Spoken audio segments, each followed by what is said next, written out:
Again, I'm back to Molly's farm. Okay, puppies, new two puppies. Now,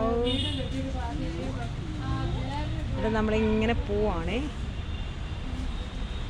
കൃഷി നടക്കുന്ന ആണ്. മാവ് നിറച്ചും മാങ്ങയാണ്. കണ്ടോ, ഇത് 200 വർഷം പഴക്കമുള്ള ഒരു മാവാണ്.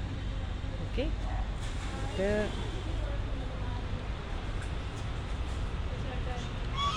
ലാസ്റ്റ് ടൈം ഞാൻ വന്നപ്പോൾ ഇതൊക്കെ പൂത്ത് നിൽക്കുമായിരുന്നു. ഇപ്പം എല്ലാം കാഴ്ച നിൽക്കുന്നു.